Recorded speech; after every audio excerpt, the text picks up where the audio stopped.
Assalamualaikum warahmatullahi wabarakatuh. Perkenalkan, saya Yolanda Suci Mulianti, NIM B1123039, Prodi Ilmu Pemerintahan, jurusan Ilmu Sosial dan Ilmu Politik, Fakultas Hukum Universitas Jambi. Baik, di sini untuk memenuhi tugas ujian akhir semester saya akan sedikit menjelaskan kembali terkait apa yang sudah saya pelajari dan saya dapatkan pada mata kuliah Ekologi Pemerintahan, yang mana di sini dengan dosen pengampu Ibu Uswatun Asyah. Nah, di sini sebelum itu terkait ekologi pemerintahan, yang mana kita ketahui bahwa ekologi pemerintahan itu ialah suatu ilmu yang mempelajari hubungan timbal balik makhluk hidup dan lingkungannya. Nah, ekologi itu berasal dari bahasa Yunani, yaitu oikos, itu artinya rumah atau lingkungan ataupun tempat tinggal, dan logos itu artinya ilmu. Nah, lalu di sini ada pun tujuan pada mata kuliah ekologi pemerintahan ini, yaitu ada 5 poin. Yang pertama, mempelajari hubungan timbal balik antara individu dan pemerintahan dengan lingkungan dan isinya. Lalu, menganalisis lingkungan internal pemerintah, termasuk subsistem pemerintahan, regulasi, dan kebijakan. Lalu yang ketiga, memahami lingkungan eksternal pemerintahan. Yang keempat, mengimplementasi strategi terbaik bagi pemerintahan. Dan yang terakhir, memperoleh pengetahuan yang benar tentang komponen interaksi antara pemerintah dan lingkungan serta dampaknya pada masyarakat. Nah, lalu setelah saya mempelajari mata kuliah ekologi pemerintahan ini, di sini saya mengetahui bahwa dalam konsep ekologi pemerintahan ini terdapat 2 unsur penting, yang mana itu membentuk lingkungan strategis nasional, yaitu ada Trigatra dan Pancagatra. Nah, yang mana di sini masing-masing Trigatra itu isinya 3, Pancagatra itu isinya 5. Nah, yang pertama, Trigatra. Trigatra adalah 3 unsur alamiah yang relatif tetap dan sulit diubah, tetapi sangat memengaruhi dinamika pemerintahan.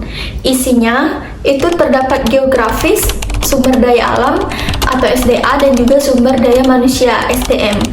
Lalu di sini Pancagatra adalah 5 unsur non-ilmiah atau buatan manusia yang bersifat dinamis dan bisa diubah atau diperbaiki oleh kebijakan pemerintah. Isinya di sini terdapat sosial budaya, sejarah, ideologi, sosial ekonomi, dan sosial keagamaan.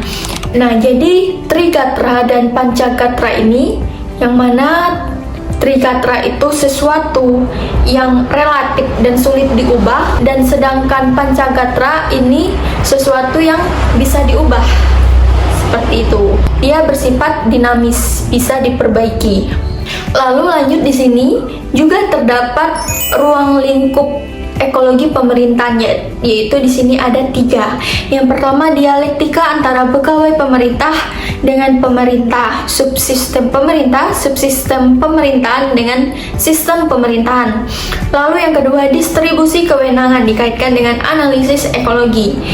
Lalu yang ketiga, studi saling ketergantungan antara unit-unit pemerintahan dengan lingkungannya yang dimiliki pemerintahan dengan mempelajari keberadaan dan pengaruh, bisa dibilang pemerintah bayangan, terhadap pemerintah yang formal. Lalu di sini ekologi pemerintahan itu bukan suatu ilmu yang berdiri sendiri, suatu ilmu yang tersendiri. Tapi di sini ekologi pemerintahan itu banyak berhubungan dengan ilmu-ilmu lain.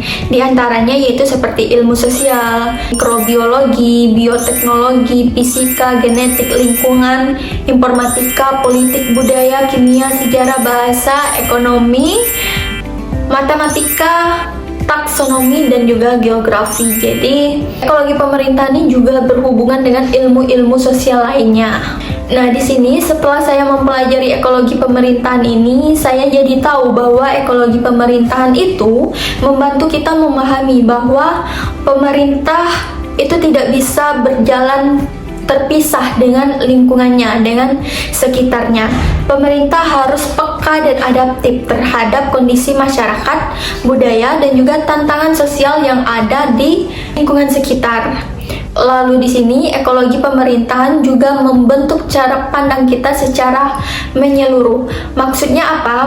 Maksudnya di sini kita tidak hanya belajar tentang struktur pemerintahan, organisasi atau yang lainnya, tetapi juga bagaimana faktor-faktor alam, budaya, dan juga sosial, ekonomi itu saling memengaruhi lingkungannya, seperti itu. Nah, di sini saya berikan contoh bagaimana yang seperti saya jelaskan tadi terkait dua unsur penting dalam ekologi pemerintahan, yaitu ada Trigatra dan Pancagatra. Nah, di sini terdapat contohnya, yaitu seperti misal contoh yang pertama, di daerah A itu sering terjadi banjir. Nah, pemerintah itu tidak bisa dong bangun perumahan-perumahan, bangunan yang asal-asalan gitu. Harus bikin saluran airnya dan juga ruang terbuka hijau, atau atur zona pembangunannya. Nah, artinya apa di sini? Artinya pemerintah juga harus ngerti terkait kondisi alam yang ada. Ini dikatakan dalam Trigatra. Kebijakannya pas gitu. Kebijakannya sesuai dengan kondisi alam yang ada. Lalu yang kedua, saya contohkan pada Pancagatra. Nah, di sini di daerah B misalnya, masyarakatnya masih kuat budayanya nih. Nah, pemerintah itu tidak bisa langsung bikin aturan-aturan atau kebijakan terbaru tanpa melibatkan tokoh adat yang ada di sana. Itu bisa saja ditolak oleh masyarakat di sana. Nah, artinya apa di sini? Artinya pemerintah juga harus ngerti terkait budaya dan kebiasaan masyarakat di sana, seperti itu. Ini termasuk dalam Pancagatra yang telah saya jelaskan tadi. Lalu terakhir, contoh terakhir yaitu semisal di daerah C. Di daerah C ini ekonominya itu bergantung pada pertanian. Nah, pemerintah jangan fokus pada industri yang berat-berat dahulu.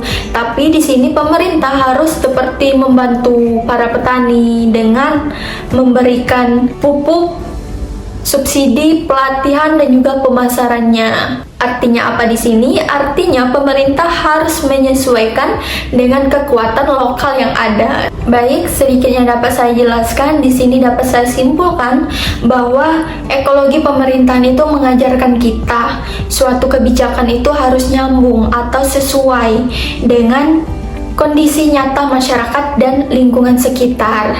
Baik, itulah sedikit penjelasan yang dapat saya sampaikan, dapat saya simpulkan bahwa di sini ekologi pemerintahan itu mengajarkan kita bahwa suatu kebijakan itu harus nyambung atau sesuai dengan kondisi nyata masyarakat dan juga lingkungan sekitar. Nah, pemerintahan di sini bukan asal-asalan. Bisa dikatakan pemerintah di sini jangan seperti sopir mobil yang ugal-ugalan. Maksudnya di sini jangan jadi pengemudi yang ugal-ugalan, tapi jadi pengemudi yang paham situasi dan bisa bikin nyaman para penumpang, bisa bikin nyaman para rakyatnya yang dapat merasa nyaman tadi, aman, dan juga maju untuk kedepannya. Baik, terima kasih saya ucapkan. Wassalamualaikum warahmatullahi wabarakatuh.